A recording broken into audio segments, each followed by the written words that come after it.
Okay. So you guys asked me to do a lecture on game state and win Yeah. conditions. Um, Mhm. Now I don't really. Yeah, I've never done a lecture on that before. Um, so, um, but I've written down a bunch of stuff, like a bunch of, I guess, breaking down like you know how to understand what the game state is and like how you can make informed decisions about what the winning condition might be in a given match at any point in time. Um, and so hopefully it's somewhat along the lines of what you guys were looking for. Um,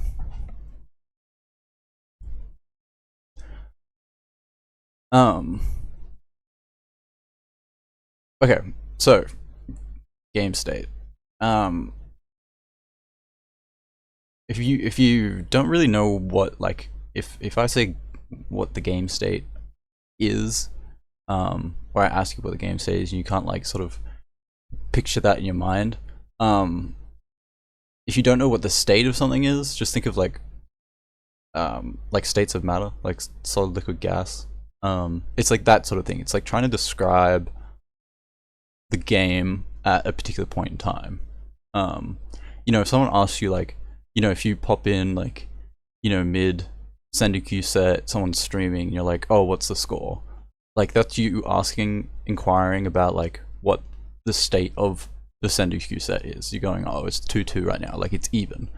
Um, and so yeah, during a match you can kind of like break down some of the characteristics to tell you like how the match is going, um, what may have happened previously in the match, and then also like you can use the current game state to help you inform you of like what might be the future game state. Um, if one team is currently winning, and they have a lot of specials and they look like they're about to make a big push, then they probably will make a big push, and so you can like kind of anticipate and guess that that's what's going to happen in the future.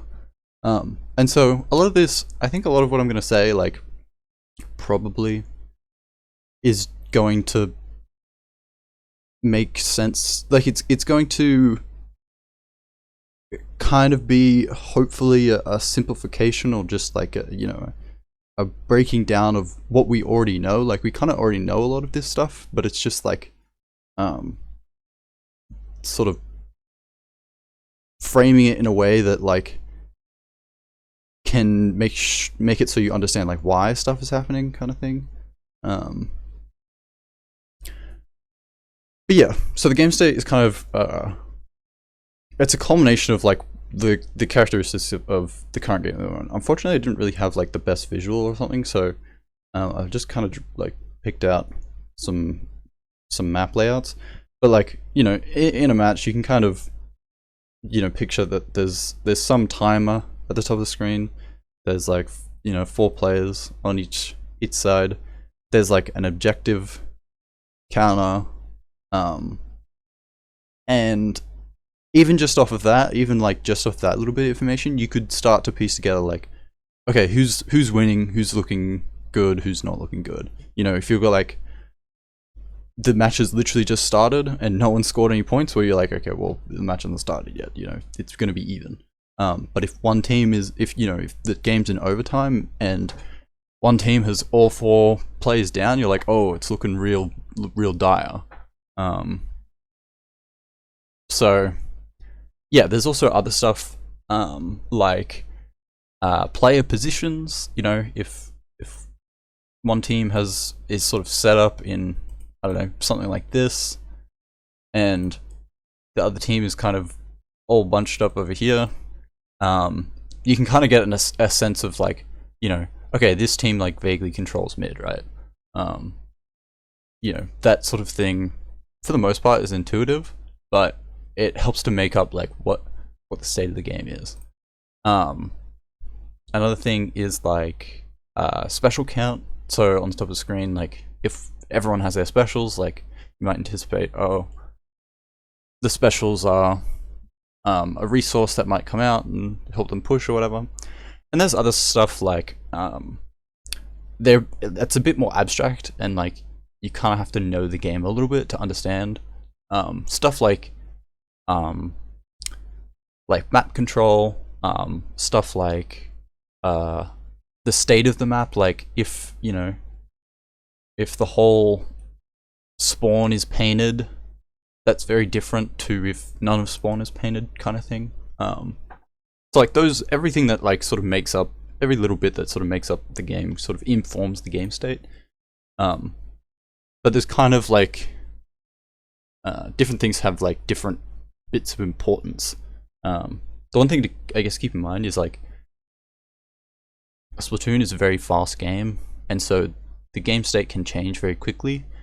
And so and when you're like VOD reviewing or whatever, you can pause the match and you can look at everyone's specials and where everyone is and all that stuff. But during the game, you don't have that information, or like you don't have the perfect amount of information. You sort of have to go with what you've got. You may not know where everyone is at every time, or what specials people are close to at all times, kind of thing. But there's some things are more important than others. So as long as you sort of keep track of the important stuff and keep a vague idea of like the still important things but like less important stuff, then that's how you sort of do understand these things quickly during a match. So one thing I wanted to set, just to set the foundations of things, I think we can all agree that like winning is the only important thing if we're considering the context of a match. Like winning the match is the only important thing. Doesn't matter how we win it. As long as we win, like, then we're happy, right? And so because of that, how do we determine which team wins? We look at the objective. So here I've got zones, but there's I won't talk about turf war, but you got all the other modes, and so it looks slightly different for each objective, sure, but generally speaking, the focus is on the objective. You score more points than your opponent, and you win. So that's kind of the most important thing. The objective, the state of the objective, is the number one priority, and everything else kind of like informs how you go about trying to change the state of the objective.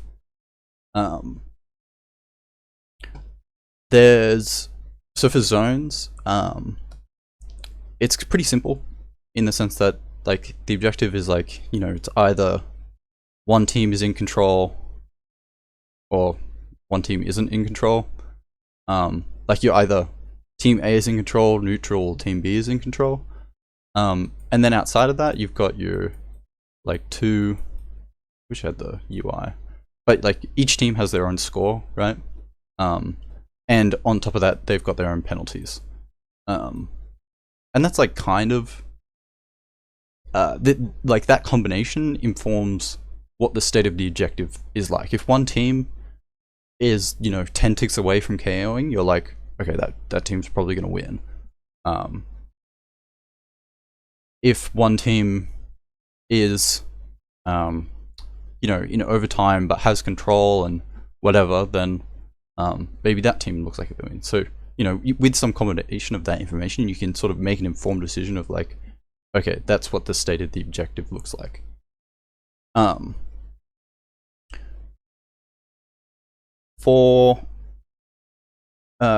Again, winning is the most important thing, and objective, the like sort of state of the objective informs what winning looks like.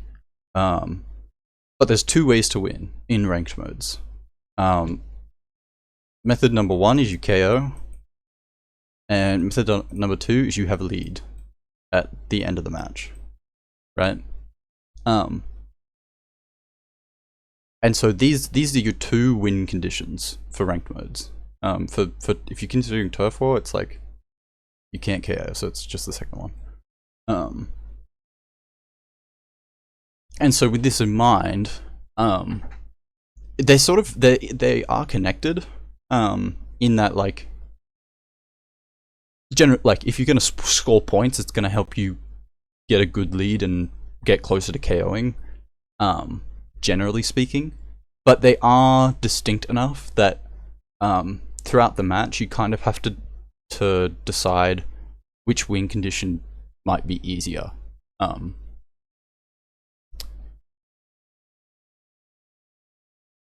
What did I want to say next?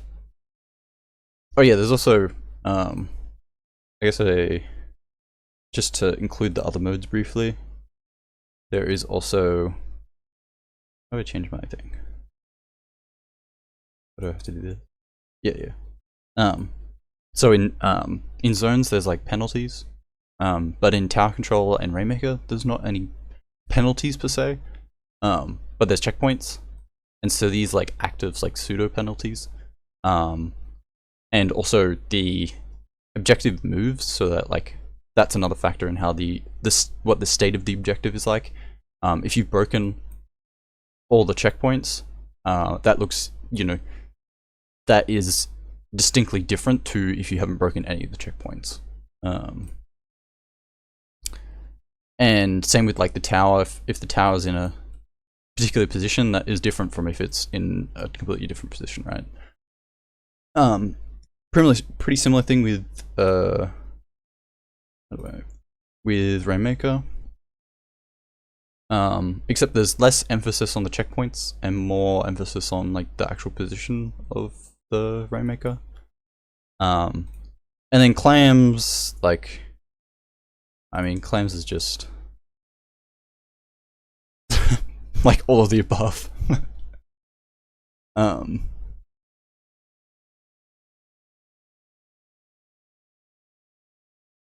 Yeah. Zones is for sure the most simple in. I'll get into like why it's that simple, but yeah, it's definitely the most simple in determining like 1, whether you KO, or 2, whether you get lead and win that way. Where all the other modes, it's like a little bit more different, or it's harder to tell sometimes. And yeah, clams, the state of clams is it's much more difficult to tell just because it has penalties and it doesn't have checkpoints, but it has like a moving objective, but the objective is quite stretched sometimes. Like sometimes you're like, oh, the thing's over here, but another guy's over here, and then one guy dies and it like bounces all the way over here. So claims gets a little finicky, but I won't. Let's not worry about that right now.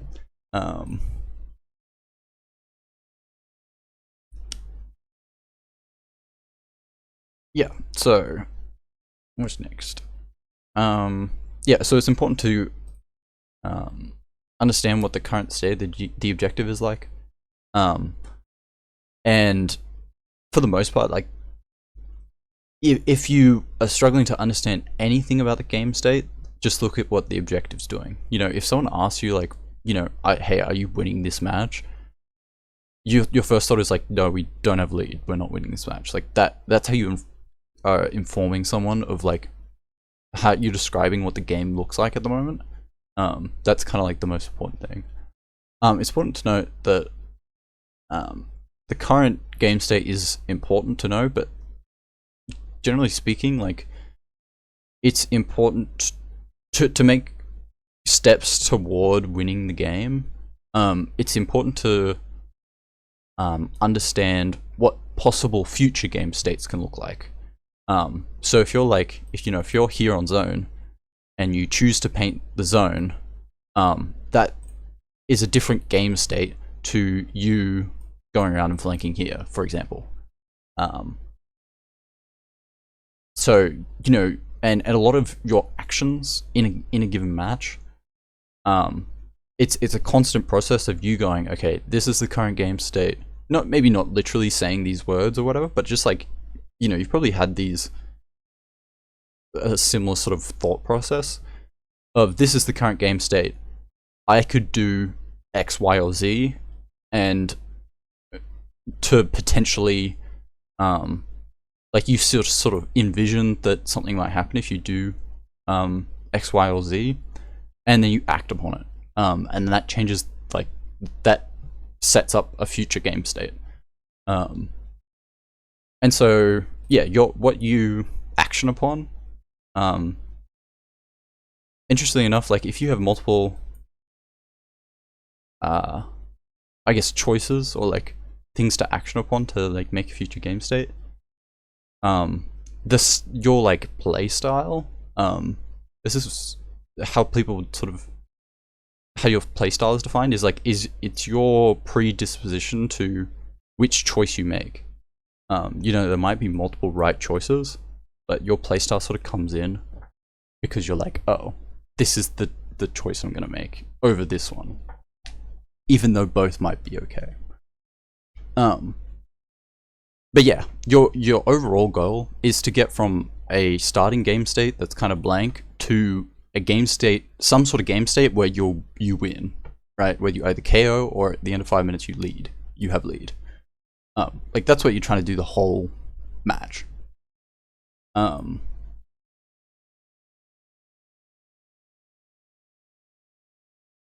It is also important to understand, like, to keep in mind previous game states. You know, your current game state is important, but it's also good to know at least some of the features of the previous game states, because that can help inform what the current game state looks like for some of the like more niche things. So think about like quick respawn, for example. Like if you know that your quick respawn is active, if you know that since your past most recent death you haven't killed anyone, then you know your quick respawn is still active, and so that is different to if your quick respawn is not active. You're gonna potentially play differently, or you're at least gonna factor that in, because you have analyzed the previous game state and gone, okay, I haven't actually gotten a kill yet. And so there's a couple other examples like special usage, like if opponents are close to special. Also just like player habits, you know, if you know that the roller's always flanking right side or something, and they've done that the past like 2 minutes of the match, that like changes what you think could possibly happen in the future, kind of thing. And again, Splatoon is very fast paced, so understanding the current game state is difficult, but yeah. Well, I guess I'll go into ways of how you can make it a little bit easier in a bit.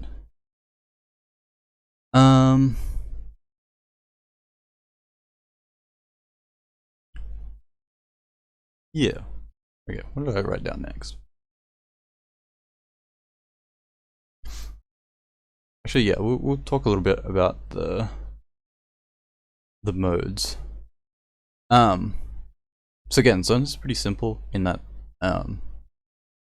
if we're looking at the state of the objective, most of the time you kind of just go, okay, the opponent has, you know, let's say like 20 points to KO. We'll just leave it like that. Yeah, your opponent has a certain amount of points to KO. You have a certain amount of points to KO. And you know, like, comparatively who is in the lead. And you also know who has the zone. It's very simple.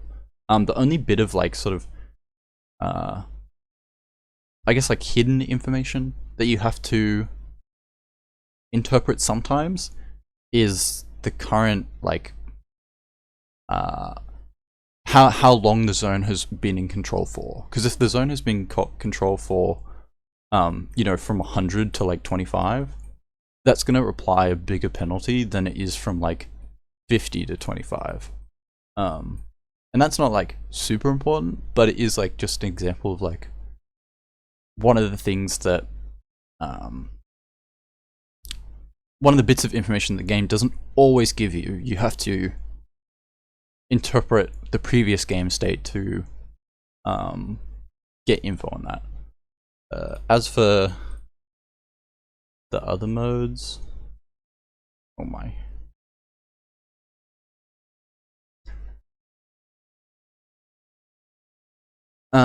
Yeah, these checkpoints and tower pass sort of act as a penalty. If you score all the way through here and you break through the checkpoints, it takes a certain amount of time for the enemy to re-push through to your side of the map. And so that the further you push in to your opponent's side, it acts as a penalty for your opponents, as they have to like wait for the tower to push back. Oh my god, my setup is really annoying.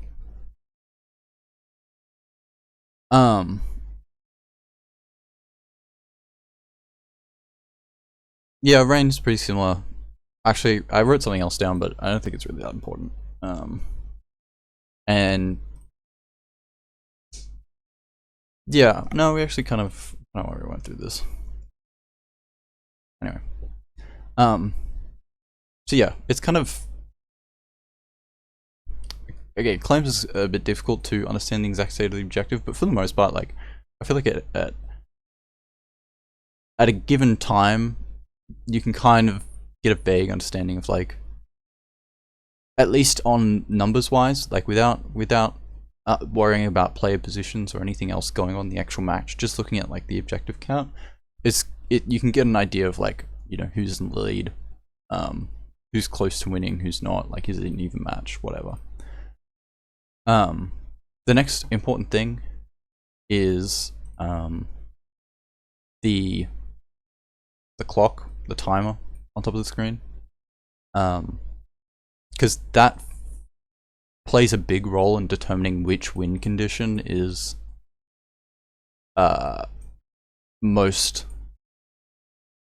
easiest to achieve. Right, if you have a full 5 minutes, you're probably going to ideally look to play for a KO. But if you've only got like, you know, 30 seconds left, and you're probably not worrying about that too much, and you're just trying to play for lead, right? So the closer the match is to ending up the 5 minutes, you're gonna play for this one, but early on you're gonna play for this one. The benefit of this, like what the interesting, I said they were sort of connected before, but and what I mean by that is, if you play for KO, if you play for trying to score 100 points, even if you don't get there, you're probably going to score quite a lot of points. You're probably going to score like, you know, 70, 80, whatever, however many points. You're going to get close to 100, hopefully. And that means that you end up, even if you start out trying to get a KO and it doesn't work and you have to deviate to this, like, to playing for a lead, it means you've probably gotten a good lead, hopefully. You know, if you get really close to KOing, you've scored enough points that it's going to be difficult for the opponent to get a lead over you. Whereas the reverse is not quite true. If you're playing for lead from the start of the match, you're never like going to switch to playing for KO, because playing for lead is a comparative thing. Your lead only matters like if you could be 1 point ahead and have lead, or you could be like 50 points ahead and have lead. But if you're just playing for this lead, then it doesn't actually like really inform how difficult of a lead or how big of a lead that really is. And so, yeah, something that is important to be aware of is that, like, most of the time, ideally for most of the match, you're playing to KO. you know, you're forming plans so that you can KO. And if that doesn't go to plan, you at least hopefully have gotten a good enough push that you can play for lead. But if you play for lead too early, then you can get punished by not having a big enough score, and the lead becomes really vulnerable.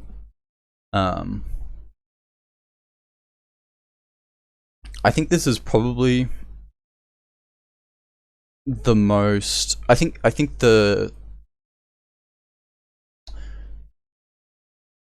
AJ sort of alluded to it before, but I think zones is the most intuitive to do this setup, to go from playing for KO at the start to transitioning to playing for lead somewhat toward the end. I think zones makes it easiest. And tower probably second easiest, and Rainmaker and clams, I think people play for Rainmaker just pure lead too much, and so they end up doing, well, they don't even try to play for KO, and they just play for a lead, and like they just play the game really poorly, because they're not like really trying to score a lot of points. They're just trying to score more points than their opponent, which, you know, is maybe just like 10. And clams is still complicated, but you know, we can talk about that in a bit. And this sort of is backed up in like probably, you know, statistically. So for zones, you're probably KOing most of your zones games. Like you're probably KOing like 75% of your zones games. And part of that is that the objective is just easier to KO, generally speaking.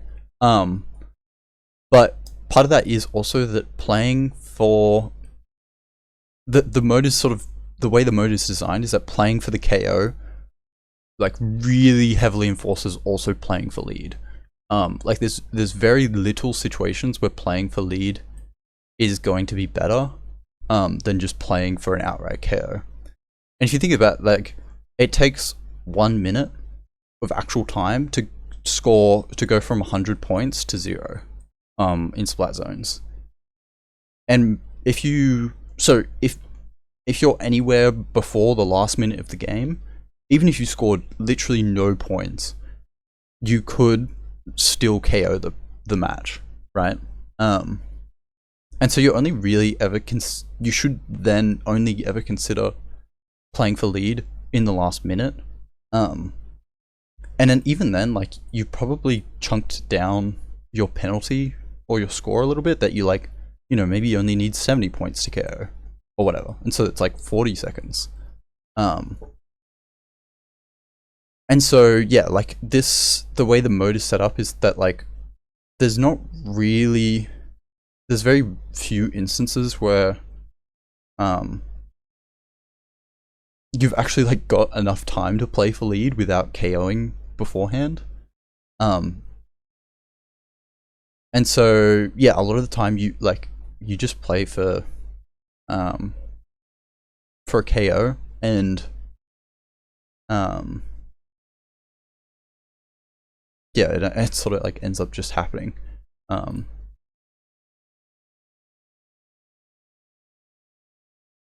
With tower control, you're probably KOing about 40% of the time. I'm also not pulling these statistics out of my ass. There is like a website that gets like statistics and stuff, and the average KO for tower control is like 40%. Probably is a bit more map dependent. I mean, all of this is very map dependent as well, like just generally speaking. And this, it's a little less intuitive, like when to switch from it's a bit less intuitive when you can switch from playing for a KO versus playing for lead. And I mean that sort of because the objective moves, and so you have to play for KO, you have to gain control over a certain part of the map. It's no longer a timing sort of thing, and more so like a position sort of thing. And depending on how your opponent plays, like getting control of a position can be can take a lot more time than you might expect. And so, you know, you might end up in a situation where you're towards the end of the match and you're like, okay, it's actually not worth it to really push anymore. And so you just kind of back off. Like, you just like, okay, we're just gonna play, we're just gonna wait it out, we're just gonna stall. And the mode kind of allows you to do both of those things well. Yeah, tower does also move at a constant rate. It's like a little less constant because the checkpoints, if you haven't broken through all of them, but yeah. What was I saying? I guess another thing with tower control is like there are certain strategies in the game that allow you to really just like stop a you know, stop the tower from moving forward. Stuff like strikes or bombs, like you can get to a certain point on some maps where it's just like really difficult, and so because the objective changes over the course of your push in splat zones, you're always keeping control of the center of the map, generally speaking. And even if you're 10 points away or 100 points away from KOing, it's still like, positionally speaking, it's still like the same. You're doing the same things to score points, whereas in tower control, you're doing different things at different stages of the scoring. And so maybe the first 50 points are easy, but maybe the last 50 points are actually more difficult because the objective is just different.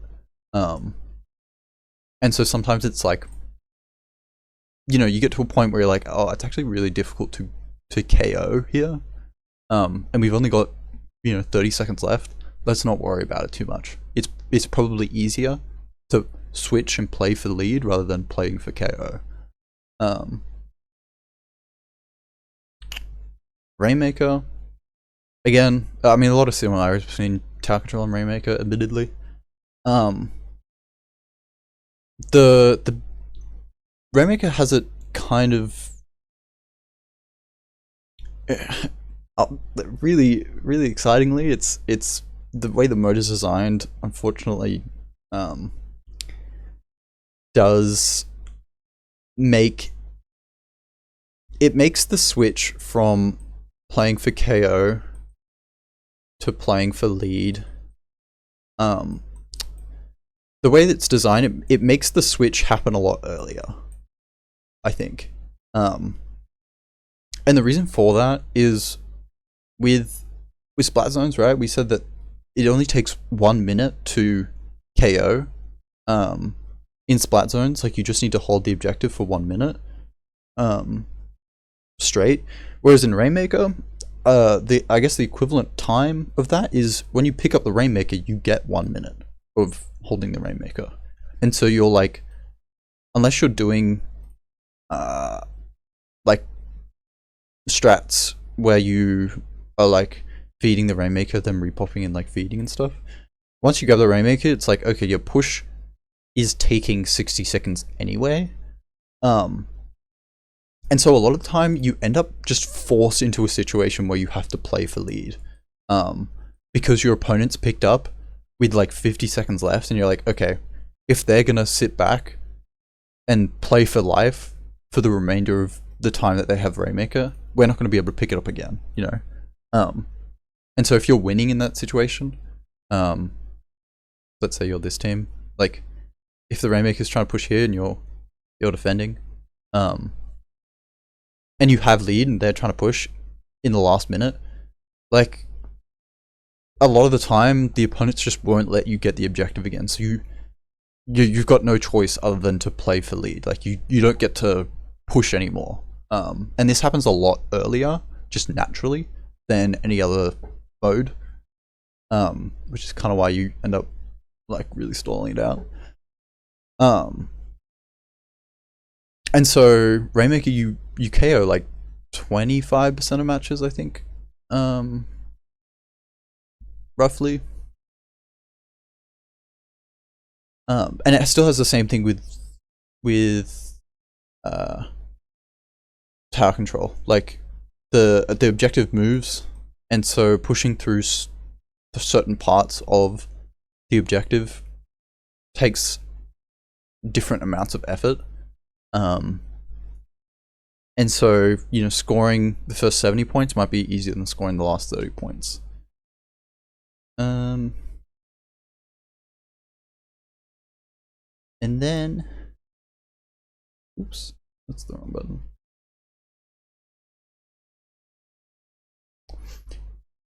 Yeah, with clams, the average, like, KOing rate probably depends way more on, like, where the basket is positioned.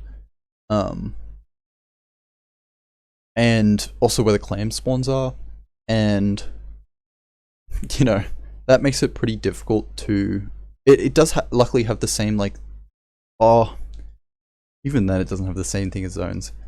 I was gonna say, like, the objective doesn't really change over time, but it technically, it kind of does. In that the, like, clams will spawn over time, and so at different points in the game there's going to be more or less clams spawned. At different points in the game there's going to be clams spawned in different areas.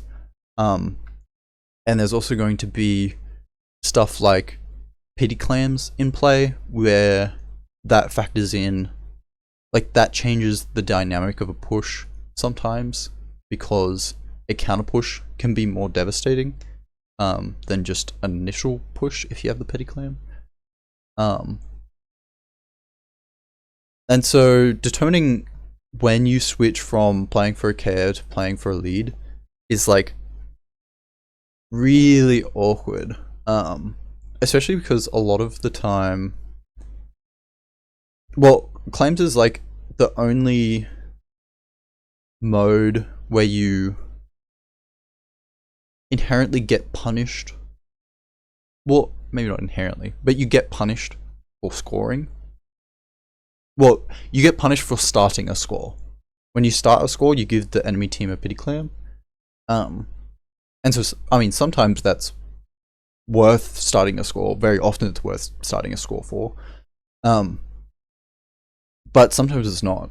Especially toward the end of the match, when the pity clam is kind of, unfortunately, the easiest way to begin an overtime if you're the losing team. It sort of means that in the last, like, 20-30 seconds, if the opponent doesn't have a pity clam, it's sometimes in your favor to just not go for KO and play defensive for the lead.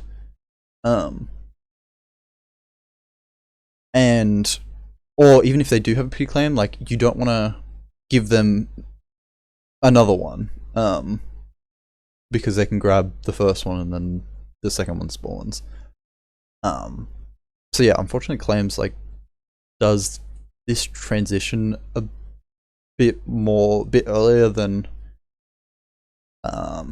you'd probably like to, because the pity clam very, very often determines whether a team gets overtime or not. So, I mean, you can get overtime by just holding a power clam generally, but I would say most often overtime is started because there's a pity clam, not because someone is holding a power clam.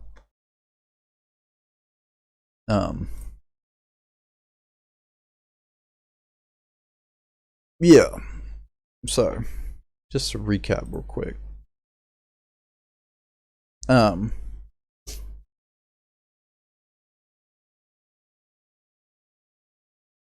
with the game state stuff, to help determine the game state, the most, like, important thing is the state of the objective, whatever that objective may be. And the easiest way, the thing that helps inform how to go about which win condition which objective win condition is better is based off the timer that we have at the top of the match. So like these two things are like the most important things.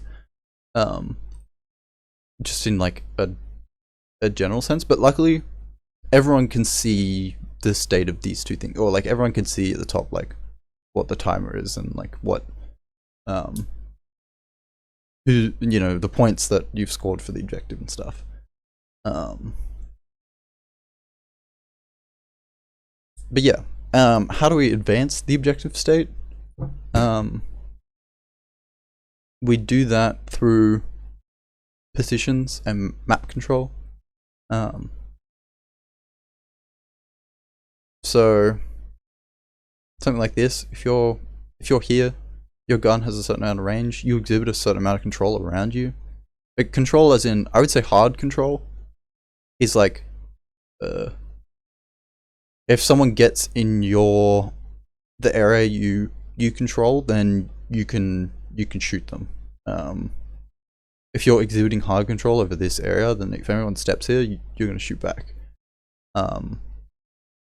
I would say as a team, like let's say, you know, your team's all the way pushed up, whatever, and you've got control of zone.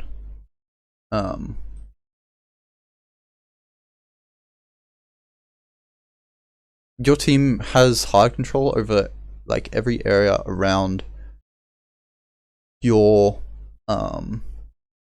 players, but you have soft control over like a large part of this map.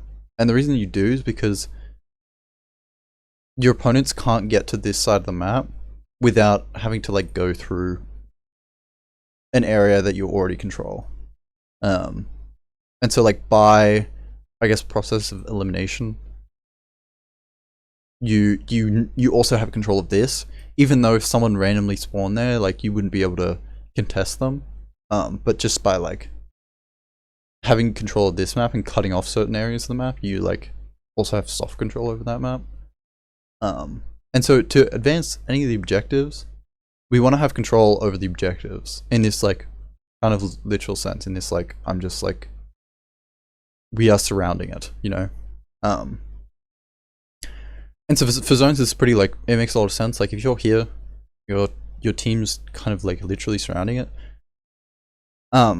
Then no one's going to be able to stand in zone. No one on the enemy is going to be able to stand in zone and not get shot by you. And equally, they're probably not going to be able to stand in this area around zone without being shot by you. And so unless you're like, you know, E-leader, you're not going to be able to paint the zone and like control the objective without first getting map control around it. And for zones, like this is pretty simple. Again, zones is pretty like simple mode. You get control around the zone. You paint the zone. Yeah, you're in control. And then what you do after that, or like what is good practice, what I would suggest doing, what most good teams and players do, is they push up. To a certain extent, they push up to key positions where they can have good control. And maybe they don't have control over the zone. Maybe they don't have card control over the zone at all times, but the zone is painted, and because they've pushed up, again, your opponents can't get through to the zone that is here because it's in soft, it's like controlled, it's in a soft control. You know, your opponent has to get through this hard control first before they can get through there. And yeah, so a lot of good players and teams, like, I mean, you've probably, this will probably make sense, like you push up in front of zone to like stop the enemy from walking towards it. But you've also probably experienced like if someone goes down, then that leaves a gap, or can leave a gap, and so that's where like the kind of dynamic of the change of control always happens. And so in that case, instead of dying, sometimes it's actually better to just back up, and then you still exhibit control around like you exhibit less control, but still some control.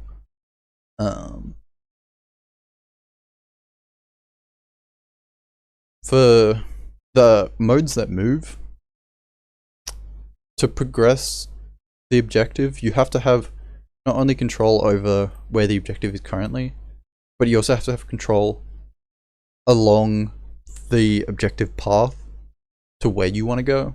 And so, you know, if you want this checkpoint, if you want to break through this checkpoint, you can't do it from standing back here, because you're not going to have control over it.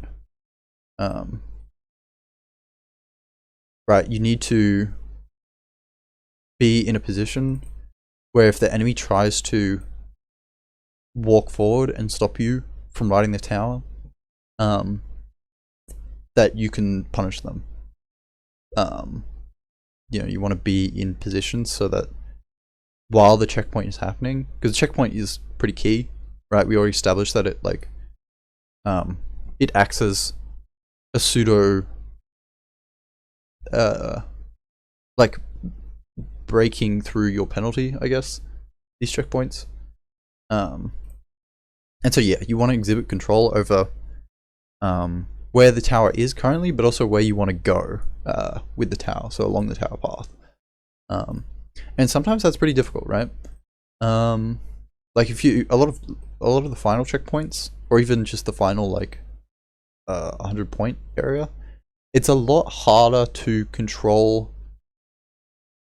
this section of the map, I would argue, than it is to control this section of the map. And so like that's how the that's how the objective sort of changes over time as it moves. Got a Rainmaker. Again, similar sort of thing. When you're pushing the Rainmaker, it's, for the most part, you want to have control over where the Rainmaker is currently. You know, you want to make sure your Rainmaker is safe and has a path to move. But you also want to have control over the area that the Rainmaker wants to go in. You know, you're never going to be able to push in rain unless because if you just like walk forward with rain here, they're just going to shoot you and stop you. To push in this sense, you got to, you know, get control of where you want to go as you're moving forward. And clams, yeah. Again, kind of similar thing. Clams is, you want to have control over the basket, but you also need control over the path from, let's say there's a ball here. You want to have control over the path from the ball to the basket for a safe push. That's why most of the time it's like a lot easier to make a ball here so that you don't have to be as in control of as much area, or at least it's like not as demanding. But with claims, because you're so split, you have to really be aware of the amount of like soft control that you have.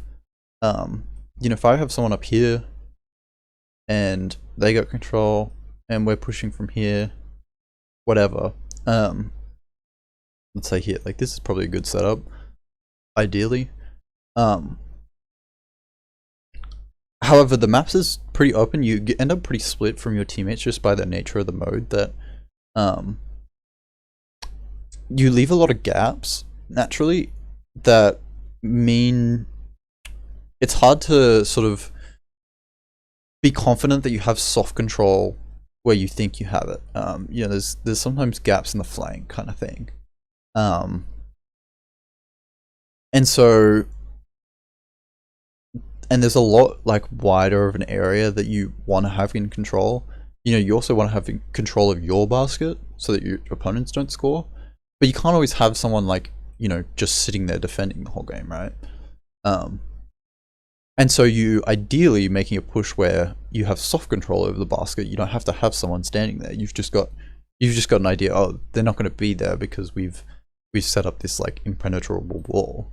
But sometimes with claims you're so split that it doesn't always work out that way. Sometimes, you know, you might have someone let's say you've opened the basket, you have someone's like we're fighting, we're scoring, but then we run out of clams. We have to send someone back to get more clams, back to maybe mid. And there's periods of that time where you have to give up a little bit of control to get more clams to score more points. That you can, the enemy will can kind of creep in, and play for these gaps. And so yeah, it ends up like can feel quite messy. And so it's like another one of those factors of why it can be kind of difficult to play clams.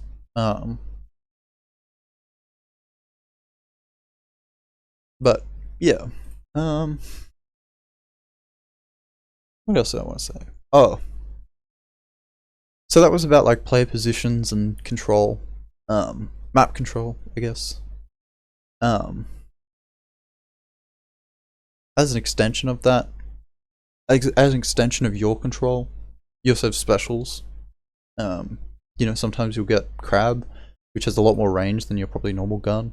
But these things are like periodic, or like infrequent. They're not always present. And so that's how you you gain. That's another way to gain advantage over people and advance the game state, is by if you have specials and your opponent doesn't. Like, specials are designed to be strong. And so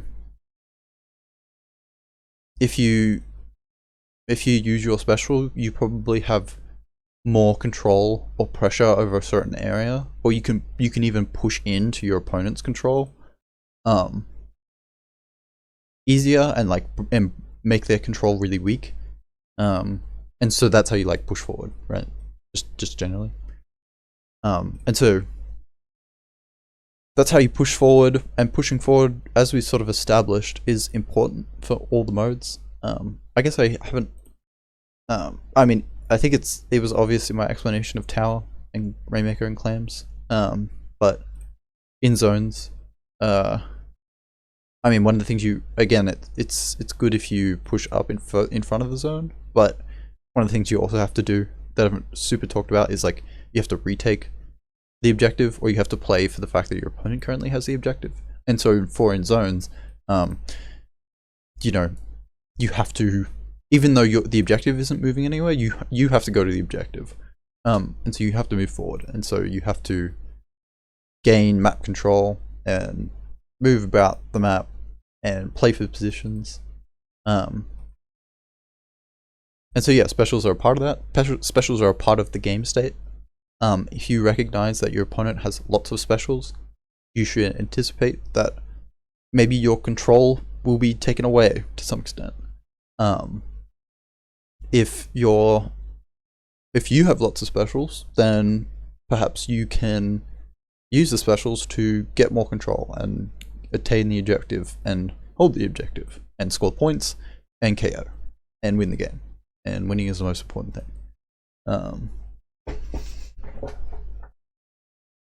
So yeah, I think those are the main aspects of game state, of a given game state, that I would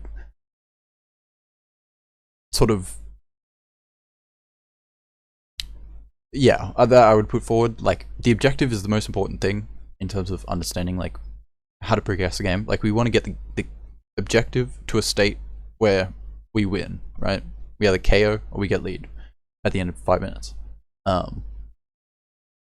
That is very relative to the timer of the match, and that helps us make informed decisions of, I guess, which win condition is easiest. And then how we get to that win condition is we take into account player positions and other resources like specials. There's other resources like high ground is a resource. There's you know, your sub weapons are a resource, and they exhibit certain properties that can help you take control of certain areas, kind of thing. But generally speaking, you want to have control over the objective, or you want to move favorably so that you go from the current game state to a future game state where the stated objective is more in your favor. And so yeah, you do that by like, you know, pushing forward like you do in a normal match type thing, and taking control of certain areas, etc., etc. So yeah, I would say that, like that's the main way you break up what the game state is. And this again, Splatoon changes very quickly. So it's sometimes hard to get I mean, it's impossible to get 100% grasp of what the current game state is. Like, it's impossible to know everything at a given moment. And so your awareness is a big skill. You may be able to be really good at making decisions on the best way to advance the objective state and produce a better game state. But if you don't have the awareness of like some of these important things, then you're going to be thinking that the game is different than it actually is. You know, if you're not taking into account the timer, or you're not taking into account the specials that the opponents have, or how many are alive,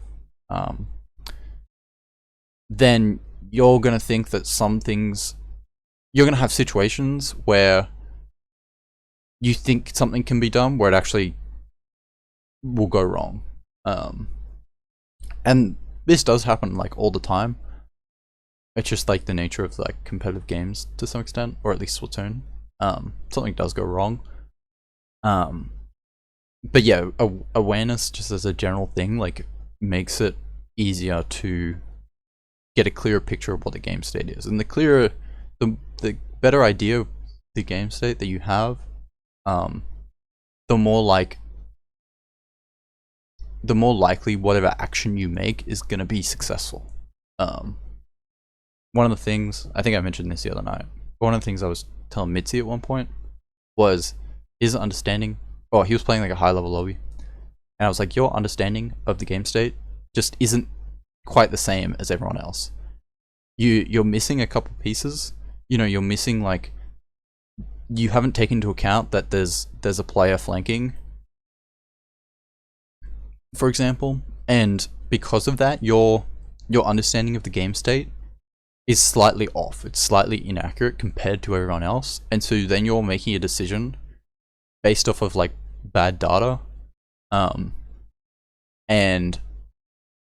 then like it's not going to be a good decision. It's not going to be like an accurate decision, and so something's going to go wrong, and then you're going to get punished for it, and then it's like, you know, it's sort of that's bad.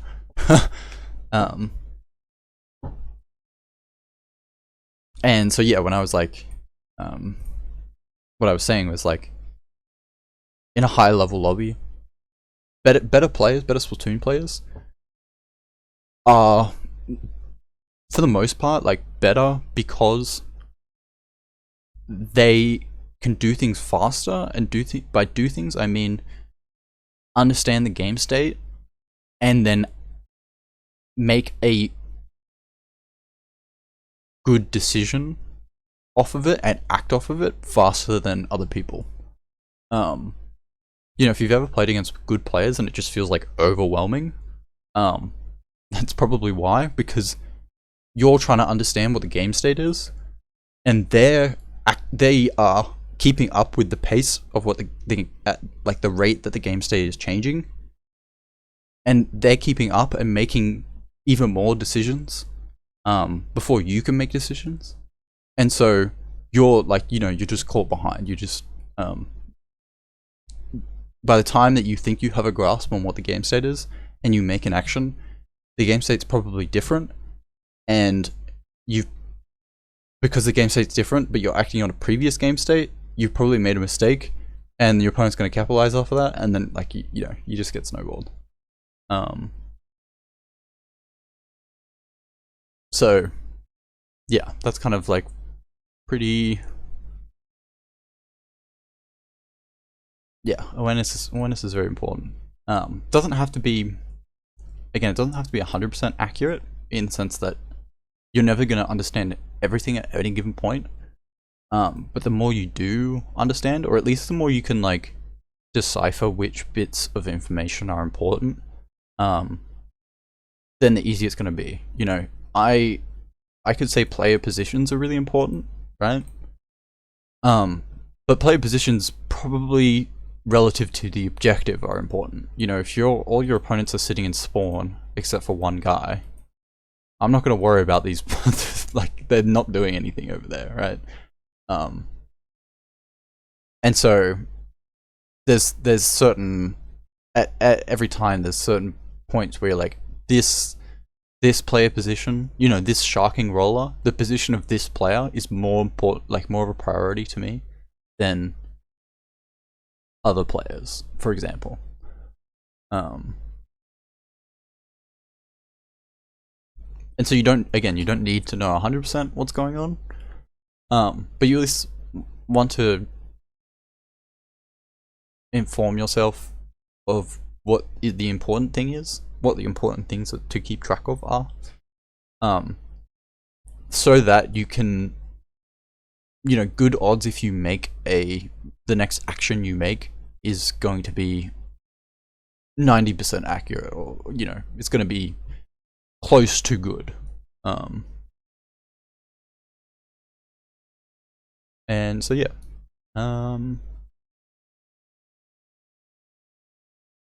that's honestly all I had. So I don't know if there's any questions or want to talk about clams more, because I kind of skipped over some of that stuff because it's very complicated. But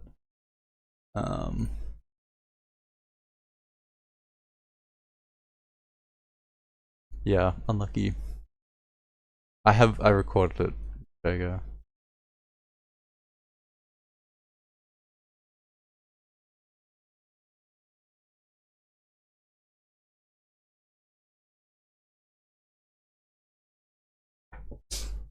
I'm glad. Well, hopefully that made sense, and I wasn't just like, you were all just like sitting there confused for ages. Hopefully it like semi-addressed what you were maybe hoping for.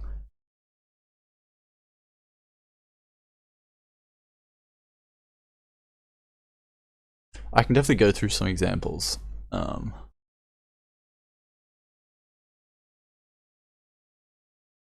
As well, because I thought about doing that, but I didn't really have many on hand, in the sense that I have not I don't have many replays of like all modes, admittedly.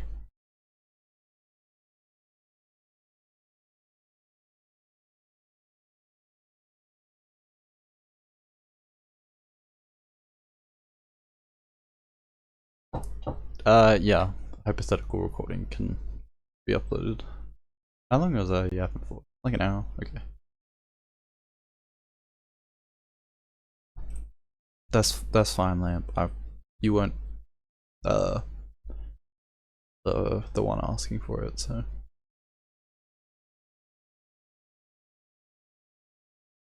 Actually, there was like one or two things I wanted to mention about Rainmaker.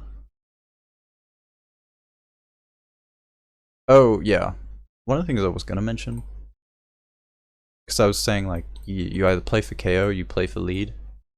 I don't think I did say that playing for lead, you unfortunately get forced into it much earlier into the match than other modes sometimes. But I also think that not enough people play for a KO in Rainmaker.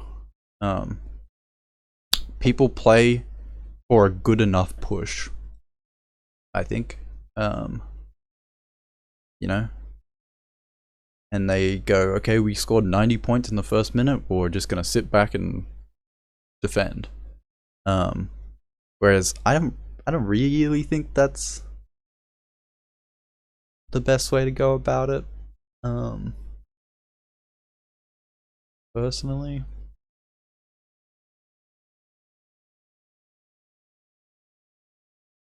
Because the reason, one of the sort of reason I was justifying that is, I guess it's a little bit paradoxical, but the thing I was thinking about was like, there's some Rainmaker games, I'm sure you've experienced this, where no one gets checkpoint for like 4.5 minutes, and then you end up in this like, actually maybe like 3 minutes. No one gets checkpoints for 3 minutes, and you end up in this like really huge stall fest, where like no one's like playing risky enough to push forward because they don't want to like lose their checkpoint and lose lead. But then because they're not playing, like they're not playing risky, so they're defending, and then because these guys are defending really hard, this team is struggling to play risky, so they are also defending. And so you end up in this stall fest where like neither team like really gets checkpoint. And it means that like the lead ends up being like the winning score, or the winning, you know, lead comparison ends up being like here to here, you know, it's like not very far. But I think it's really interesting when there's matches where one team gets like a 90-point push early on, because all of a sudden it really makes the game like fall into a good chaos, where, you know, if you're on this team and the opponent scores up to here, you know, scores like 90 points, we're like, okay, we've got nothing to lose now, so we're just gonna send it like at every opportunity. You know, we don't care if you keep running the Rainmaker all the way over here, because that's not any better than what you just did. So we don't really care too much about like you running away with the Rainmaker or having a slip up in defense in any way, because we're just gonna like try to maximize the potential for a push, because we have to play for a lead. We have to get close to a KO. And I think weirdly, sometimes this happens. Actually, yeah, maybe this did end up happening. Is people will play for a lead. Well, it's not quite the same. People will play for a lead, like halfway through the match. Like the leads will be like here. Like people will push here. And then one team in the last minute will break away and score 99 points. And then they're like, fuck, we have to KO. And so now, all of a sudden, they're playing for lead, and now they have to switch. Which, like, just is very unnatural, I feel. Like, it's just not, like, you've just wasted a lot of time. Is how it feels. But yeah. That was like, I don't know, that's just my intuition. I haven't really played enough Rainmaker to recently to be like as informed as I would like to be.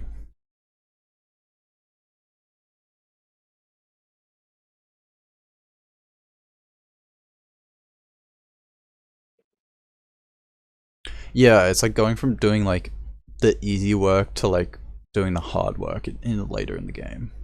You know, it's like procrastinating until the night before, and then you're like, fuck, I actually have a lot more work than I thought I had to do. And then like then you're just sloppy, like then you don't have enough time, like you're scrambling, you're just like yeah.